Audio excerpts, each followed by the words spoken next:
जय हिंद बच्चों। आप लोग कैसे हैं? आप लोग को अपना ज्ञान ज्योति कोचिंग सेंटर में स्वागत है। तो बच्चों, आप लोग 12th का एग्जाम देने वाले हैं और 12th के एग्जाम में आप लोग देखते हैं कि जनरल से रिलेटेड बहुत सारे क्वेश्चन आते हैं, बहुत से प्रश्न आते हैं। और मेरा यहाँ पर्पज है आप लोग को मोटिवेट करना कि आप लोग एग्जाम अच्छे से दे पाए। और एग्जाम के साथ साथ मैं ये भी आपको कहूँगा कि आप जितना भी नोट्स पढ़े हैं या कहीं भी आप पढ़ाई किए हैं, आप पढ़ने के बाद भी आप इस वीडियो के बाद देख के जाते हैं, तो मुझे नहीं लगता कि आपको जनरल से कोई प्रॉब्लम होने वाली है। आज जनरल चैप्टर इतना बेस्ट है आप लोग के लिए और हमारी पीढ़ी के लिए बहुत जरूरी है। तो मैं यही कहूंगा कि यदि आप मेरे चैनल अभी जुड़े हैं, अभी नए हैं, तो प्लीज एक बार वॉच कर लीजिएगा। वॉच करने के बाद ही अपने दोस्तों में शेयर कीजिएगा, क्योंकि एक बार देखने के बाद ही आप निर्णय कर पाएंगे कि हम कैसा आपको बता पा रहे हैं, कि आपको संतुष्ट कर पा रहे हैं या नहीं कर पा रहे हैं। इस कॉमेंट को लिखकर जरूर भेजिएगा कि जो भी कमियां हैं उन कमियों को मैं दूर करने की कोशिश करूंगा, क्योंकि आपका सहयोग ही हमें कहीं ना कहीं एक मोटिवेट मिलेगा, जानकारी मिलेगी कि मेरे कहीं ना कहीं कोई प्रॉब्लम हो रही है मेरे से वीडियो बनाने में। आपके लिए एक मिनिमम ऑब्जेक्टिव क्वेश्चन भी लाएंगे, लेकिन अभी हमारे पास थोड़ा टेक्निकल प्रॉब्लम चल रहा है, जिसके चलते अभी यही है कि हम आपको डिस्कस करके बता देते हैं। इस क्लास में जो भी प्रॉब्लम है इनको दूर किया जाएगा और एग्जाम से पहले आपको बहुत ज्यादा ही नॉलेज दिया जाएगा। तो प्लीज एक बार चैनल पर बने रहेंगे और जो भी बच्चे तैयारी कर रहे हैं वो तैयारी में लग जाइए, ताकि आने वाले समय में हर एक चीज की जानकारी आपको अच्छे से प्राप्त हो सके। तो चलिए दोस्तों, हम स्टार्ट करते हैं। आप लोग से जुड़ना एक सहयोग है और हम एक सहयोग से जुड़े हुए हैं। यहाँ पर हम देख पा रहे हैं कि बाबू एक हम लोग का चैप्टर यहाँ पर देखिए, यहाँ पार्ट ये बंद होने वाला। हालांकि पहले ही वीडियो बना चुके थे, लेकिन उसमें किसी ना किसी टेक्निकल प्रॉब्लम के चलते हम उस वीडियो को पूरी तरह से नहीं बना पाए। तो फिर भी मैंने सोचा कि बच्चों को भविष्य की बात है, देना जरूरी है, तो मैंने उस वीडियो को डाला है। लेकिन आज हम दोबारा से स्टार्ट कर रहे हैं और हर चीज को बढ़िया से सुनने और समझने की चेष्टा करें। ठीक है, तो चलिए स्टार्ट करते हैं। क्लास 12 के लिए होगा यहाँ पर बायोलॉजी। केवल 12 ही जो 10th क्लास के बच्चे हैं उनको भी काम करेगा, और जो कॉम्पिटेटिव की तैयारी कर रहे हैं उनके लिए तो वेरी इंपॉर्टेंट है, क्योंकि जानते हैं कॉम्पिटेटिव एक सागर है, हर तरह से क्वेश्चन आते रहते हैं। तो हर एक छोटी सी जानकारी हम लोग रखेंगे और जितने आपके दोस्त हैं, भाई हैं, उनको वीडियो जरूर शेयर करेंगे। तो दोस्तों, यहाँ पर हम बायोलॉजी में बात करने वाले चैप्टर नंबर 1। चैप्टर नंबर 1 में हम लोग जीवों में जनन के बारे में बात करने वाले हैं, यानी कि जीवों में जनन किस तरह से होता है। आपने रिप्रोडक्शन पढ़ा है, रिप्रोडक्शन के बारे में जानते भी हैं। ये जनन होता क्या है, ये जनन होता क्या है, इन जननों के बारे में क्या करना, आपको जानकारी प्राप्त करना है। तो दोस्तों चलिए हम स्टार्ट करते हैं। यहाँ पर हम लोग देखने वाले हैं एकदम बेसिक से समझ में, एकदम बेसिक से 0 पॉइंट है आपके लिए यहाँ पर सिखाने की मैं कोशिश करूंगा। तो दोस्तों प्लीज मेरी वीडियो को पूरी तरह से वॉच जरूर कीजिएगा और एक बार अपने अपने व्हाट्सएप पर, एक बार व्हाट्सएप ग्रुप में या अपने व्हाट्सएप के स्टेटस पर जरूर लगाइए, ताकि मुझे भी लगे कि हाँ मेरे इतने बच्चे प्यारे हैं कि कम से कम थोड़े से सहयोग कर रहे हैं। ठीक है बच्चों, चलिए हम स्टार्ट करते हैं। आइए भी हम स्टार्ट करते हैं। बाबू यहाँ हम लोग जीवों में जनन देख रहे थे, ठीक है। आज के इस चैप्टर में हम लोग बच्चों यहाँ देख लेंगे जीवों में जनन, अर्थात इस चैप्टर का नाम आपका होगा जीवों में जनन। देखा जाए जीवों में जनन, अगर हम जनन के बारे में बात करें आपसे, तो जनन में आप यही सोच पाएंगे कि सर ये जीवों में जनन क्या जरूरी है, क्या जनन सबको करना जरूरी है, कि बिना जनन से भी हो सकता है जिंदगी। तो देखिए बाबू, एक शब्द हम आपको बता दें कि जनन करना बहुत जरूरी है। अब ये क्यों, क्या आवश्यक है? तो बिल्कुल और बहुत आवश्यक है। जनन करने से क्या होगी, अपना ही संतान का अस्तित्व खत्म नहीं होगा, यानी कि अपना वंश खत्म नहीं होगा। वंश को यदि आपको आगे बढ़ाना है, वंश को आगे चलाना है, तो यहाँ जनन की प्रक्रिया को समझना जरूरी है। अब जनन हमें समझने का मतलब ये नहीं कि केवल हम संतान यानी वंश को बढ़ाने के चक्कर में लग जाएंगे, इस पर कंट्रोल भी रखना है। ठीक है, इसलिए हर तरह से आप समझने की चेष्टा कीजिएगा, हम आपको पूरी तरह से संतुष्ट करा देंगे। हर एक माइंड में प्रश्न आपके दिखाने आएंगे कि आप किस तरह से प्रश्न का जवाब दे रहे हैं, सारा प्रश्न का जवाब दिया जाएगा जो भी आपके माइंड में प्रश्न पूछ रहे हैं। ठीक है, तो बाबू सबसे पहले हम बात करने वाले जीवों में जनन, ये चैप्टर 1 होने वाला है। वैसे एनसीईआरटी के चैप्टर में ये जीवों में जनन है नहीं, तो सर एनसीईआरटी में जीवों का जनन है नहीं, जानना क्यों जरूरी है? कहते हैं कि मंजिल पाने के लिए बहुत संघर्ष करना पड़ता है। तो हमें अगर हर छोटी से छोटी बात की जानकारी रख लेंगे और छोटी सी बेसिक पॉइंट लिखते चलेंगे, तो हमें बायोलॉजी हर तरह से समझ में आएगी और एक मजबूती मिलेगी, ताकि आने वाले समय में आपको बायोलॉजी से डर ना लगे। बायोलॉजी बेस्ट है, आप ये खुल के बोल सकें। और ये बायोलॉजी पढ़ने का पर्पज क्या होता है? सही बच्चों, पहले ये कहा था सर बायोलॉजी पढ़ेंगे, तो पढ़ने का पर्पज ये भी है कि बायोलॉजी पढ़ने से आप नीट जैसे एग्जामों में बैठेंगे और बड़े बड़े डॉक्टर एमएमएस करके बैठे हुए हैं, आप भी अच्छे अच्छे डॉक्टर बनकर आगे निकलेंगे। ठीक है बच्चों, केवल डॉक्टर ही नहीं, आप कोई भी फील्ड में आप जा सकते हैं, आप मेडिकल के हर एक फील्ड में जा सकते हैं जिसमें आप बायोलॉजी पढ़ रहे हैं। इसलिए बायोलॉजी की जानकारी रखना जरूरी है। आज के डेट में हर किसी को मेडिकल के बारे में समझना और बायो के बारे में समझना बहुत जरूरी है। बायो बायो बार बार बोल रहे हैं सर, बायो का क्या, यानी कि बायो बायो जो शब्द है वो 2 शब्द से मिलकर बना हुआ है। पहले ही वीडियो में आपको दिखा दिया गया है। यदि आपने वो पहली वीडियो नहीं देखा है, एक बार जाकर वहां वॉच जरूर कीजिएगा। ठीक है बच्चों, आइए हम शुरू करते हैं जीवों में जनन, यानी कहा जाता है रिप्रोडक्शन। अब ये जनन क्या होता है सर, इसको रिप्रोडक्शन क्या होता है पहले चैप्टर में हम ये देखेंगे। तो जीवों में जनन अर्थात रिप्रोडक्शन, रिप्रोडक्शन रिप्रोडक्शन के बारे में हम लोग समझने वाले हैं। रिप्रोडक्शन कैसे होता है, कौन कौन से मेथड है रिप्रोडक्शन के, कौन कौन सी विधियां हैं, इन सभी विधियों को हम लोग स्टेप बाय स्टेप अच्छे से समझेंगे। तो चलिए बच्चों हम स्टार्ट करते हैं। सबसे पहले आता है जीवों में जनन क्या होता है। तो यहाँ देख सकते हैं हमारे पास एक फिगर है और यहाँ पे हेडिंग भी बना हुआ है जीवों में जनन, रिप्रोडक्शन इन ऑर्गेनिज्म। इसके बारे में हम लोग देखने वाले हैं। ये सर रिप्रोडक्शन क्या है, रिप्रोडक्शन की क्या विधियां हैं, इन लोगों को हम समझ जाएंगे तो बड़े अच्छे से बायोलॉजी को समझने में हमें सहूलियत होगी। इसीलिए आप इसको अच्छे से सुने, ठीक है बाबू, और समझने की भी चेष्टा करें। यहाँ क्या है, जीवों में जनन यानी रिप्रोडक्शन क्या है। कह रहा है कि जीव जनन की क्रिया के द्वारा अपने समान नए जीवों का उत्पन्न कर सकता है, यानी कि जो जीव है वो जनन की क्रिया के द्वारा अपने जैसे एक नए जीव का क्या कर देता है, जन्म कर देता है। तो सर ये जनन क्या है, तो जनन हम कहें तो बाबू जनन एक प्रकार का वह क्षमता है, व्यक्ति में वह क्षमता है जिसके द्वारा क्या करता है, एक नए जीव को जन्म देने में या नए जीव को बनाने में मदद करता है। तो मेरा कहने का तात्पर्य यही रहो कि जीव जनन की वह क्षमता है जिसके द्वारा अपने ही जैसे संतान की क्या कर देते हैं, उत्पत्ति कर देते हैं। केवल उत्पत्ति करते ही नहीं है, उत्पत्ति करने के दौरान जो जनन के योग के दौरान जो संतति बनता है, संतति भी वृद्धि करके एक नए जीव का क्या करता है बाबू, निर्माण करता है, अर्थात वो भी जनन योग हो जाता है। अर्थात यहाँ देख लीजिए कह रहा है तो फिर वो जो नए जीव भी वृद्धि करके क्या करते हैं, जनन की क्रिया को पूरा करते हैं। तो सर ये जनन, आखिर जनन करना क्यों जरूरी है, हाँ हर चीज की पॉइंट है। तो सर जनन करना इसलिए जरूरी है कि जनन करने से हम लोग के अस्तित्व यानी हमारे वंश का अस्तित्व बना रहेगा। अब वंश का अस्तित्व बनने से यहाँ पर पर्यावरण संतुलित बनी रहेगी। अगर इनकी वंश बराबर ना रहे तो आने वाले समय में ये अस्तित्व ही खत्म हो जाएगा। मान लीजिए कोई आदमी है, कोई इंसान है और उसका जनन की क्रियाएं संपन्न नहीं हो रही है, यदि वो जनन की क्रिया नहीं कर रहा है तो कहीं ना कहीं उसका वंश क्या हो जाएगा, खत्म हो जाएगा। तो उस अस्तित्व को बचाए रखने के लिए, अपने वंश को बचाए रखने के लिए वो क्या करता है, जनन की क्रिया करता है। यहाँ पर हम फिगर से समझ सकते हैं कि सर इसको देखिए हमारे पास यहाँ 3 व्यक्ति हैं, दिखाई दे रहे हैं आपको, बिल्कुल। तो बाबू इसको साइंस की भाषा में कुछ तो कहा जाता होगा, इनको साइंस की भाषा में कुछ कहता होगा। जैसे हमारे चाचा जी हैं, ये हमारी चाची जी हैं और ये हमारा टुन्नू मुन्नू बच्चा है, देख रहे हैं। इस टुन्नू मुन्नू बाबू को जो देख रहे हैं बड़ा खुश है ना जी, तो आप भी खुश रहिए और बड़े अच्छे से पढ़ते रहिए बाबू। तो यहाँ देख लीजिए कि जो हम लोग का यहाँ पर ये जो चाचा जी हैं, चाचा जी है तो नर है, ठीक है सर ये तो नर है, और ये जो चाची जी हैं ये तो मादा है, जी सर ये तो बिल्कुल मादा है। तो इनकी चाचा और चाची के मिलने से एक नया टुन्नू मुन्नू जन्म ले लिया। ये कौन है बाबू, आप इसका नाम बताइए। इसको क्या बताए नाम, टुन्नू मुन्नू। चलिए इसका नाम हम मुन्नू रख देते हैं, मुन्नू, ठीक है। ये जो टुन्नू मुन्नू है, इन चाचा और चाचिया के नर और मादा के मिलने से ये टुन्नू मुन्नू जीव क्या कर लिया, जन्म ले लिया। अर्थात इन्होंने क्या किया, अपने ही जैसे एक संतान की उत्पत्ति कर दिया। हाँ लेकिन रंग रूप से तो अलग है। लेकिन सर ये जनन के प्रकार क्या है, ये भी तो समझना जरूरी है। तो बाबू जनन का प्रकार, तो ये समझ में आया बाबू क्या कहें, जनन करने से अपना अस्तित्व बना रहता है, ठीक है बाबू। जैसे कि हम लोग यहाँ फिगर से देखा जाए तो बहुत पहले हम लोग देखे थे कि बाबू हम लोग जब जन्म लेते हैं तो पहले हम शिशु अवस्था में रहते हैं। लोग कहते हैं कि शिशु अवस्था में रहते हैं तो हम लोग को किसी चीज का ज्ञान नहीं होती है, लेकिन जैसे जैसे हम वृद्धि करते हैं, जैसे जैसे हमको समाज ढालता है, जैसे हम लोग आसपास का पर्यावरण ढालती है, उस तरह से हम सहयोग और बुद्धिमान हो जाते हैं। तो कहीं ना कहीं आसपास के नेचर से कोई ना कोई ज्ञान प्राप्त हो रहा है। तो मेरा कहने का तात्पर्य क्या है, आप मेरे चैनल पर जुड़े हुए हैं तो एक बार इससे ज्ञान प्राप्त करने से क्या फायदा है ना, फायदा, इससे जुड़िए एक बार, देखिए फायदा है, बहुत ज्यादा फायदा है। जनन के बारे में समझिए। तो बापू यहाँ देख रहे हैं कि शिशु जो है धीरे धीरे आगे की ओर वृद्धि कर रहा है और कहीं ना कहीं ये बड़ा हो जाएगा ना बाबू, बिल्कुल। और बड़े होकर इस चाचा जैसे और इन चाची जैसे जीव बन जाएंगे और फिर यही दोनों जनन की क्रिया कर अपने जैसे नए जीव का क्या करेंगे, उत्पत्ति करेंगे। तो बापू अगर किसी ने कह दिया जीवों में जनन क्या होता है, जनन क्या है, तो आपको बताना है कि जनन जीवों की वह क्षमता है जिसके द्वारा एक नए जीव की क्या करते हैं, उत्पत्ति करते हैं और जीव भी बड़े होकर जनन की क्रिया को संपन्न करते हैं। इससे हमारा वंश का अस्तित्व बना रहता है। तो हमारे ही नहीं, जितने भी आप प्राणी देख रहे हैं, जितने भी आप जीव देख रहे हैं, सभी किसी न किसी प्रक्रिया द्वारा जनन की क्रिया होता होगा, ठीक है बाबू। आइए हम आगे की ओर बढ़ते हैं। आगे बाबू आगे हम लोग से क्या कहता है कि बाबू यहाँ कहा गया है जीवन का, क्या अपने के मन में भी सवाल होते सर, सभी जीव को जन्म लेते हैं लेकिन जन्म के दौरान वो मर भी जाते हैं। हाँ भैया बिल्कुल सही यार, जन्म लिया मर गया, तभी तो कह रहे जन्म की क्रिया करना जरूरी है।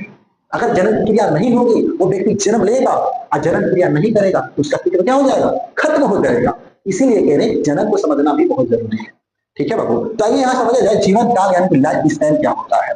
तो बाबू यहाँ कहा गया है कि जीवन के जन्म से लेकर प्राकृतिक मृत्यु, ये सब प्राकृतिक मृत्यु, हाँ जी प्राकृतिक मृत्यु, और प्राकृतिक मृत्यु के तक के काल को जीवन काल कहा जाता है। अर्थात जब हम जन्म लेते हैं और जन्म लेने के बाद हम बड़े होते हैं, अब बड़े होने के बाद वृद्धावस्था में आते हैं, और वृद्धावस्था आने के बाद हम लोग बुढ़ा जाते हैं, वृद्धावस्था यानी ओल्ड समय आ जाता है, और उस समय हमारी स्थिति इसलिए हो जाती है कि हम एक बार परलोक को पधार जाते हैं। मेरा कहने का तात्पर्य है कि बाबू जब हम जन्म ले रहे हैं और जन्म लेकर प्राकृतिक मृत्यु को प्राप्त कर रहे हैं, ऐसे जीवनी को हम लोग क्या कहते हैं, लाइफ स्पैन कहते हैं, अर्थात जीवन काल कहते हैं। तो जीवन काल बच्चों क्या होता है कि आज यदि हम जन्म ले रहे हैं तो आने वाले समय में हम भी वृद्धावस्था में जाएंगे, और वृद्धावस्था होने के बाद हम भी अपने अस्तित्व को खो देंगे। तो इसके लिए मेरे अस्तित्व को बनाए रखने के लिए क्या करना पड़ेगा, जन्म की क्रियाएं करनी पड़ेगी। और आप लोगों का अपना अस्तित्व बनाना हो तो सब उसके लिए भी आपको अपने वंश को संभालने के लिए क्या चाहिए, जन्म की क्रिया करनी। अब आप मजाक में ये मत करिए कि शादी कर देते हैं, नहीं बाबू ये सब अलग की बात है, लेकिन अभी ज्ञान प्राप्त करना बहुत जरूरी है। शादी होगी, सबकी होगी, क्यों नहीं होगी, जन्म की क्रिया नहीं होगा तो फिर वंश कैसे आगे बढ़ेगा, तो सारी कुछ को समझना भी जरूरी है। ठीक है, तो लाइफ स्पेन क्या होता है बाबू, तो कह रहा है कि लाइफ स्पेन जन्म से यानी कि जीवन के जन्म से, यानी कि जब वो जन्म लिया, जन्म से लेकर प्राकृतिक बीच की मृत्यु को क्या कहा जाता है, जीवन काल कहा जाता है। और बाबू यहाँ कहा भी गया है पहले बार कि प्रत्येक जीव का जीवन काल भिन्न भिन्न होता है, यानी कि आप जितना भी जीव देख रहे हैं सबका जीवन काल क्या है, भिन्न भिन्न है, अलग अलग है। ऐसा नहीं है कि मैं 60 साल का हूं तो सभी जीव भी 60 साल जिएंगे, ऐसा नहीं है। सभी जीव का आकार भी और उनका जीवन काल भी अलग अलग है, और उनका कार्य भी अलग अलग है। ये सब क्यों होता है, ये सब हम आगे पढ़ेंगे, जीनेटिक प्रॉब्लम जब देखेंगे ना, हम जीनेटिक के जितने भी चैप्टर आगे पढ़ेंगे, आप वहाँ हार्मोन्स या क्रोमोसोम इनके बारे में या वंशागति के बारे में हम लोग पढ़ेंगे, तब आपको अच्छे से जानकारी हो जाएगी कि ये क्यों जरूरी है, आखिर ऐसा क्यों होता है, सारी जानकारी प्राप्त होगी। इसलिए मैं तो कह रहा हूँ मेरे चैनल को अभी सब्सक्राइब नहीं किया है ना, तो प्लीज एक बार सब्सक्राइब कर लीजिए, ताकि हर एक चीज की जानकारी आपको हर एक समय पर उचित समय पर मिल सके, और आप पढ़ाई बड़े देर से करें, मेहनत से करें, हम भी आपके एकदम खड़े हैं। ठीक है, तो बच्चों अभी समझ में आ गया कि लाइफ स्पैन क्या होता है।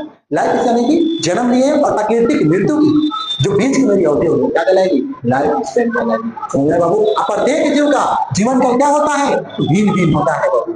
ठीक है, आगे की ओर बढ़ते हैं, स्टार्ट टू क्या कह रहा है, कुछ जीवों का जीवन काल कुछ दिनों का, और कुछ जीवों का कई हजारों तक जीवन काल होता है, कई हजारों वर्ष तक जीवित रहते हैं। ऐसे बहुत से आपको भी वातावरण में जीव जंतु मिल जाएंगे जो बहुत पहले ही मर जाते हैं या काफी समय बाद मरते हैं।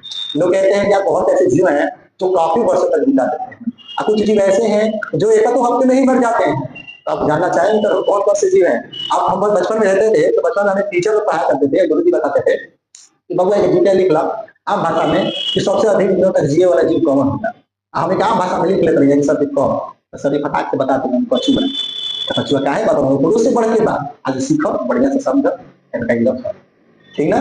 चलिए तो बाबू यहाँ हम लोग देखते हैं उदाहरण के तौर पर तितली का जीवन काल 1 से 2 हफ्ते। देखिए जो तितली होती है बाबू मात्र 1 से 2 हफ्ते तक जीवित रहती है, यार बड़ी गजब की बात है। 1 से 2 हफ्ता, हाँ 1 से 2 हफ्ते में अपना पूरा जीवन स्पेंड कर पाता, कितना कम समय इसके पास है ना, कम समय। हमारे पास तो काफी समय 60 वर्ष है, 60 से भी अधिक है। कितने कितने व्यक्ति तो 80, 90, 100 के करीब जाते हैं। मुझे नहीं लगता कि आज के डेट में अगर कोई व्यक्ति जी रहा है तो 100 के करीब जाता होगा। आज के डेट में जितने भी व्यक्ति हैं बहुत कम समय में ही मर जा रहे हैं, क्योंकि उनका रहन सहन जीनेटिक प्रॉब्लम, यानी कि हर तरह से देखें सिंड्रोम के भी प्रॉब्लम है, बहुत से ऐसे प्रॉब्लम है, देखेंगे हम लोग आगे की ओर। ठीक है बाबू, तो ऐसे कुछ जीव है जो 1 से 2 हफ्ते में मर जा रहा है। जैसे कौन बाबू यहाँ पर तितली का जीवन काल क्या है, 1 से 2 हफ्ता है। और यहाँ पर देखिए सिकोया का जीवन काल कितना है, 3000 से 4000 वर्ष। क्या आपने कभी सुना था सिकोया के बारे में? हमने तो केवल कछुए के बारे में टीचर लोग बताया करते थे, हम लोग बचपन में पढ़ते थे, लेकिन आप सिकोया के बारे में सीख लेंगे। सिकोया सब क्या है, क्या ये प्राणी है, क्या ये जीव है? नहीं बाबू, ये जो है सिकोया एक प्रकार का वृक्ष है। क्या है बाबू, एक प्रकार का वृक्ष है जिसका जीवन काल कितना है, 3000 से 4000 वर्ष। और वृक्ष में तो सर एक और याद पड़ जाता है, बरगद का भी वृक्ष लोग कहते हैं। हाँ बिल्कुल, बरगद का भी जीवन काल काफी अधिक है, उसका भी लगभग 3000 से 4000 वर्ष, जो भी अधिक जीवन का जीवित रहता है। तो यहाँ पर एक सिकोया वृक्ष है जिनको हम याद रख लेंगे। सिकोया वृक्ष का जीवन काल कितना, तो 3000 से 4000 वर्ष होता है बाबू। समझ में आ रहा है? एकदम बेस्ट तरीका से आपको हर एक लेक्चर को बढ़िया से समझाने की कोशिश करेंगे। और जितने भी पढ़ने वाले बालक है वो वही वीडियो को देखें, ना देखने वाले तो क्या है, उनको बस टाइम बर्बाद कर रहा है। तो आप पढ़ रहे हैं तो पूरा देखिए, तब आपको मजा आएगा। ठीक है ना बाबू। चलिए आगे की ओर बढ़ते हैं। आगे हम लोग देख रहे हैं बाबू कि हमने देखा कि जितने भी जीव हैं वो जन्म लेते हैं, जन्म लेने के बाद मर जाते हैं। अर्थात मेरा कहने का मतलब यह है कि सर ये चाचा जी हैं। कौन है बाबू? ये चाचा जी। ये चाचा जी ने जन्म लिया, ठीक है, इन्होंने जन्म लिया और जन्म लेने के बाद एक लंबी प्रक्रिया है, ठीक है बाबू। एक लंबी प्रक्रिया उन्होंने पहले क्या किया बाबू? जन्म लिया, ठीक है। और जन्म लेने के बाद वो थोड़े से वृद्धि किए, थोड़े से क्या किए बाबू? वो वृद्धि किए, सॉरी,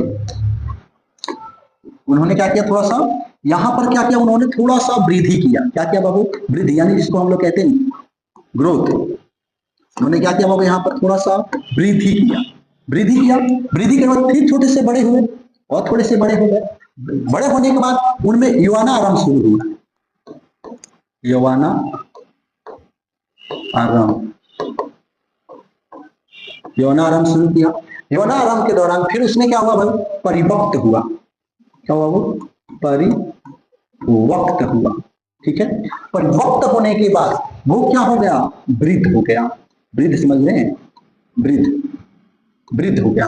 अब वृद्ध होने के बाद लास्ट में उसकी क्या हो गई? यहाँ पर मृत्यु हो जाती है। क्या हो जाती है बाबू? उसकी मृत्यु हो जाती है, ठीक है, जिसको हम डेथ बोलते हैं। इज अ लाइफिंग डेथ, मर गया बेचारा, ठीक है, डाइट कर गया। तो बाबू यहाँ पर जो आदमी था, यहाँ पर उसने जन्म लिया। उसने क्या किया यहाँ पर बाबू? जन्म लिया। और जन्म लेने के बाद वो, जन्म लेने के बाद वो क्या हो गया बाबू? यहाँ पर वो मर गया। देख रहे, पहले वो छोटा था, यहां से पहले वो वृद्धि किया, वृद्धि के बाद यौवन आरंभ हुआ, यानी कि नौजवान हुआ, एकदम जवान हो गया, मस्त हो गया। मस्त होने के बाद फिर वो परिपक्व हुआ। उसने परिपक्व यानी कि जब वो जन्म लिया होगा उस समय उसके ऊपर कुछ ना कुछ हो गई, ठीक है, एक दो दिन या 5 घंटे कह सकते हैं आप लोग। तो मान लीजिए वृद्धि किया, वृद्धि कर रहा है, मान लीजिए वो 5 साल का हो गया, 5 वर्ष का हो गया। 5 वर्ष के बाद वृद्धि करते करते हुए आरंभ हो 12 से 15 वर्ष का हो गया, चाहे 12 वर्ष का हो गया, धीरे धीरे शुरू हो गया, उसमें थोड़ा आराम आना शुरू हो गया। फिर उसके बाद उसमें 18 साल का हो गया, 18 वर्ष का, 18 वर्ष से मान लीजिए 22 वर्ष तक बीच में हो गया। तो कहते हैं ना कि जब वो बड़ा हो गया, जन्म लिया था भाई बहुत छोटे में, फिर क्या वो 5 वर्ष में धीरे धीरे वृद्धि कर रहा है, वृद्धि किया तो 12 वर्ष में यौवन आरंभ शुरू हो गया। अच्छा, परिपक्व हुआ 18 से 22 वर्ष में। अच्छा, वृद्धि फिर हुआ, यानी वृद्ध हुआ। वृद्ध कब हो गया बाबू? तो वो लगभग 50 से 60 वर्ष में क्या हो गया? वृद्ध हो गया, ठीक है बाबू। और लास्ट में 70 से 80 के बीच में क्या हो गया बाबू? 70 से 80 वर्ष के बीच में क्या हो गया? मर गया। अर्थात मेरा कहने का तात्पर्य है कि बाबू यदि कोई जीव जन्म लेता है तो जन्म लेने के दौरान, जन्म लेने के दौरान उसमें कोई ना कोई परिवर्तन होता है। इस परिवर्तन के दौरान एक नए जीव का क्या कर देता है बाबू? निर्माण करता है, और लास्ट में वो मृत्यु को प्राप्त कर जाता है। अर्थात मेरा कहने का तात्पर्य है कि यही जन्म से लेकर यही जो प्राकृतिक मृत्यु, यहाँ पर देखिए मृत्यु ऐसे नहीं वैसा ऐसा मृत्यु नहीं, यहाँ कौन सा मृत्यु बाबू? तो प्राकृतिक मृत्यु। यहाँ पर कौन सा बाबू? यहाँ प्राकृतिक मृत्यु। वो प्राकृतिक मृत्यु को प्राप्त हो जाता है। इसके जो बीच की अवधि होती है इसी को हम लोग क्या कहते हैं? Life span. बाबू क्या कह रहे हैं? यानी कि जन्म से लेकर प्राकृतिक मृत्यु की जो मेरी बीच की अवधि है इसी को हम लोग क्या कहते हैं? जीवन काल कहते हैं। तो जीवन काल में से देख रहे हैं, पहले वो वृद्धि हुआ, फिर यौवन आरंभ हुआ, फिर परिवक्त। परिवक्त का मतलब क्या है बाबू? यहाँ परिवक्त का मतलब उसके अंदर अंडाणु और शुक्राणु अच्छे तरह से बनना शुरू हो गया, यानी कि कहें तो उसके अंदर युग्मक का निर्माण होना शुरू हो गया। युग्मक, उसमें उसके अंदर क्या निर्माण होना शुरू हो गया? युग्मक का निर्माण होना शुरू हो गया। युग्मक के जैसे ही शुरुआत हुई तो लोग क्या कहते हैं गाँव घर में कि लड़का फलाना बड़ा प्यान हो गया, जिसका शादी ब्याह करा दीजिए। तो शादी ब्याह करा दीजिए तो मतलब काहे लोग कहते हैं?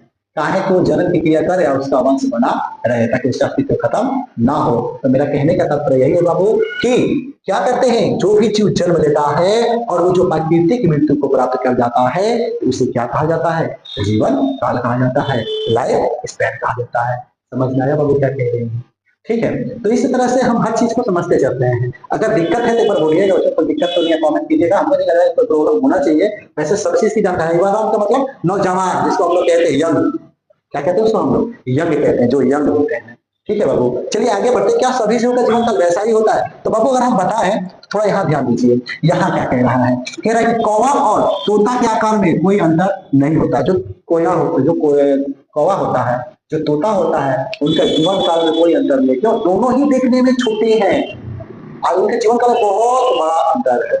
क्या अंतर है? आइए देखते हैं। लेकिन यहाँ क्या कह रहा है? काल में बहुत अधिक अंतर होता है। यानी किस काल में? तो भाई जीवन काल में क्या होता है? बहुत बड़ा का अंतर होता है। बहुत बड़ा का अंतर का मतलब दोनों तो है छोटा छोटा। भाई ये भी पंछी है, ये भी पंछी, दोनों कैसे पकड़ लो? छोड़ दो, छोटा है, बहुत छोटा है, पकड़ लेते हैं, छोटे से देखने में लगते हैं ना। लेकिन देखे ना, तो उनके जीवन काल में क्या बहुत सारा अंतर है। इन्हीं अंतर को क्या कहा जाता है? तो भैया इसीलिए कहा गया कि जो कितना भी बड़ा हो या कितना भी छोटा, सब में जीवन काल क्या होता है? भिन्न भिन्न होता है, अलग अलग होता है। ठीक है बाबू, जैसे उदाहरण के तौर पर क्या कहना है, तोता का जीवन काल 140 वर्ष। देखिए तोता कितना वर्ष में क्या रहता है? 140 वर्ष। और जबकि कौवा का जीवन काल मात्र कितना वर्ष है? 15 वर्ष है। तो देख रहे हैं कितना अंतर है।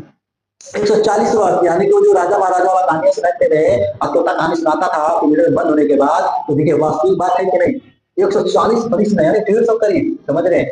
यानी कि देखने में कितना छोटा पंछी है, देखिए जीने में जो कितना आदमी भी इतना दिन तक जीवित नहीं रहता है, एक पंछी जिंदा है। तो मेरा कहने का तात्पर्य है कि सभी जीव का जीवन काल अलग अलग होता है बच्चों।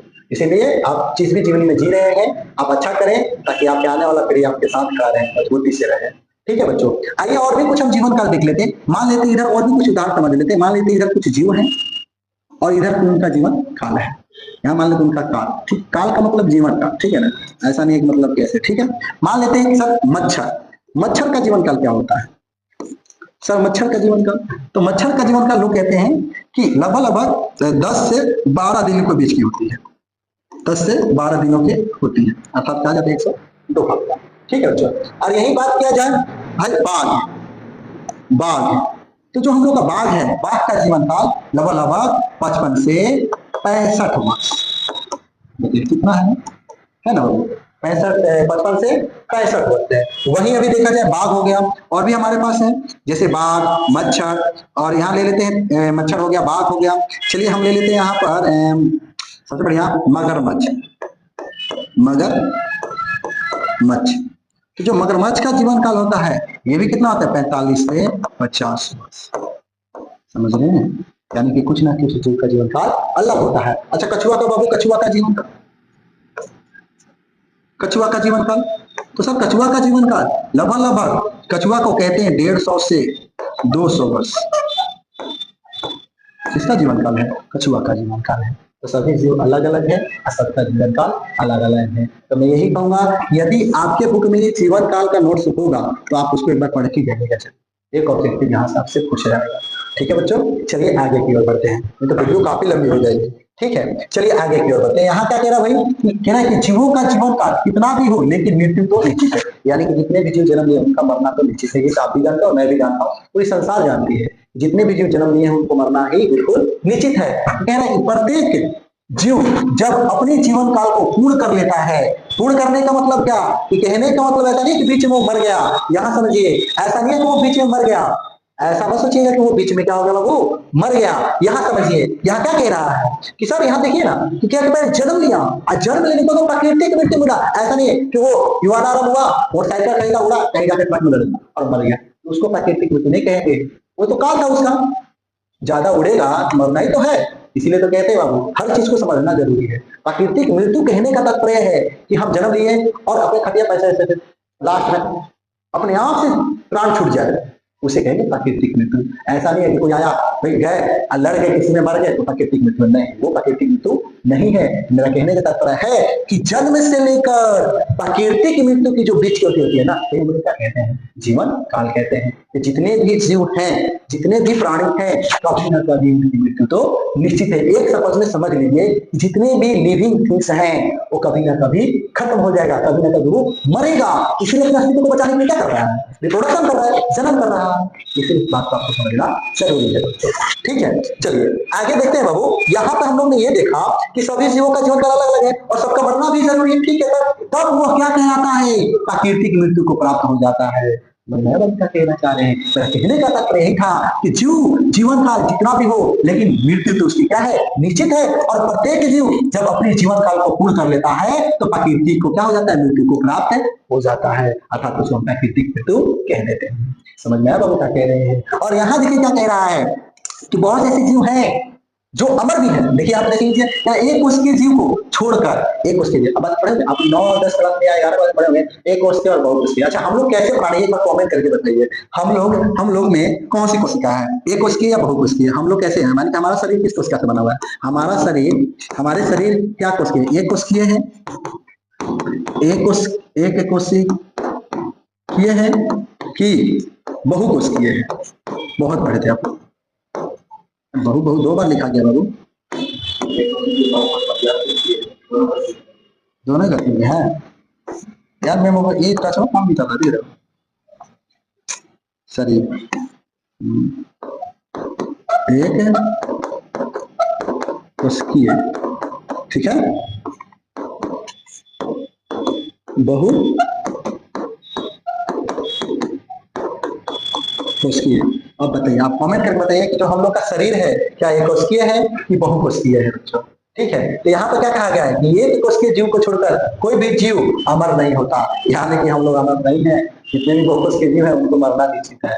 और आप हमको बताइए कि हम लोग का शरीर क्या है, एक कोशिकीय है कि बहुकोशिकीय है बाबू? ठीक है, और यहाँ पे ये भी कह रहा है कि क्योंकि जीव को जन्म देता है, यानी कि जो जीव को जन्म देता है ना वही मरता है। जो जीव को जन्म देता है कहाँ से मरेगा? अमर है ना। लोग कहते भी हैं, जैसे आप स्त्री देखे होंगे पिक्चर में, काल होता है, कहता है मरना तो मेरा है ही नहीं, तो कुछ जन्म दिया ही नहीं था, उसको तो बनाया गया था ना जी। तो वो गलत दिखाया गया है। हमें यहाँ पे समझना बाबू कि हमारा शरीर क्या है, एक प्रकार का बहुकोशिकीय जीव कोशिकाओं से मिलकर बना हुआ है। ठीक है बाबू, तो आइए यहाँ समझा जाए उदाहरण के तौर पर, जैसे अमीबा। यहाँ देख रहे हैं अमीबा, ये देखिए अमीबा को थोड़ा ध्यान से देखिए, अमीबा को थोड़ा देखिए। यहाँ अमीबा क्या है, देखिए अमीबा एक कोशिकीय जीव है, आप बहुत पहले से पढ़े होंगे। लेकिन अमीबा जो होता है बाबू, ये देखिए अमीबा, इस तरह कुछ अमीबा होता है, इस तरह का कोई अमीबा होता है, ठीक है, ये अमीबा होता है। अमीबा जब परिपक्व होता है, जब ये वृद्धि करता है, बड़ा होता है, तो बड़े होकर क्या करता है, एक नए बड़ी कोशिकाओं का निर्माण करता है।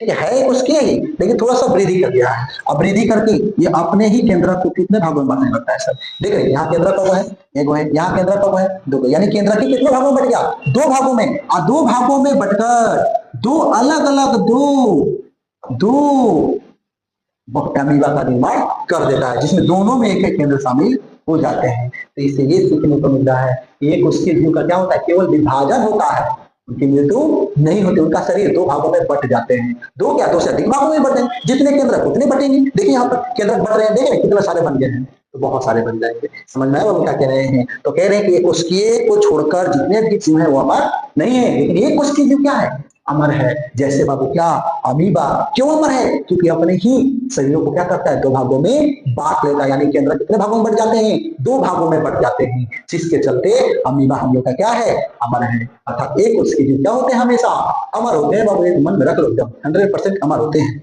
चलिए आगे बढ़ते हैं बाबू।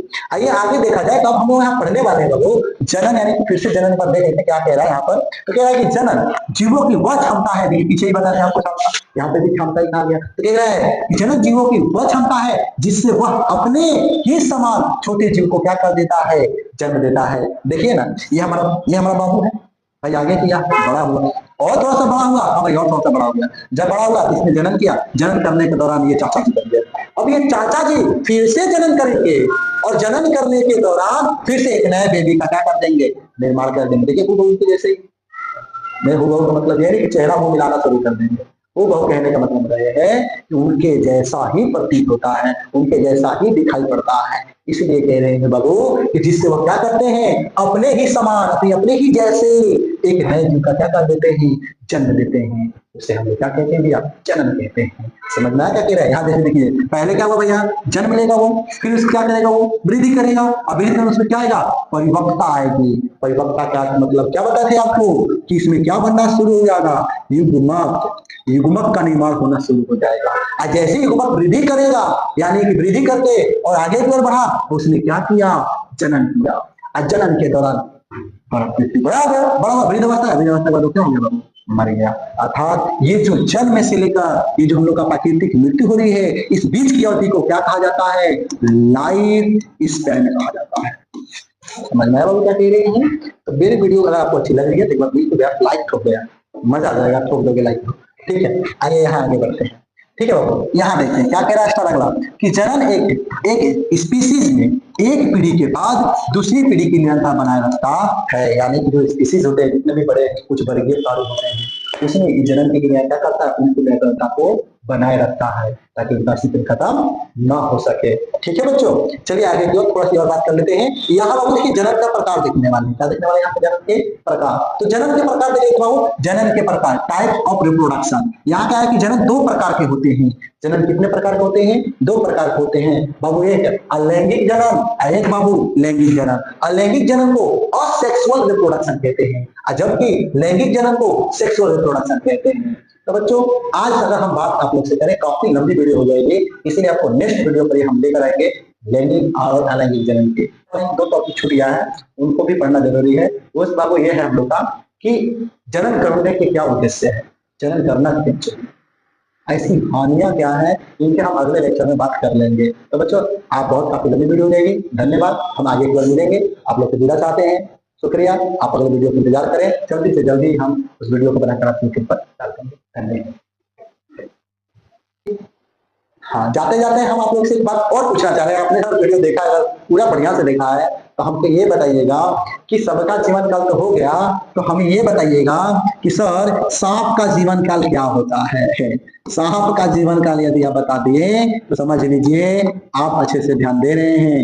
जीवन काल बता दीजिए कि सांप का जीवन काल क्या होने वाला है। इसके साथ साथ एक और बात हमको बता के देइए कि बताइए कितने बच्चों ने लैंगिक और अलैंगिक को जानते हैं, कितने बच्चे ऐसे हैं जो अलैंगिक को जानते हैं, और कितने बच्चे ऐसे हैं जो लैंगिक को जानते हैं। एक बार कमेंट करके जरूर बताइए, तभी तो हमें मजा आएगा आपको वीडियो देने में। ठीक है बच्चों, चलिए विदा करते हैं। धन्यवाद।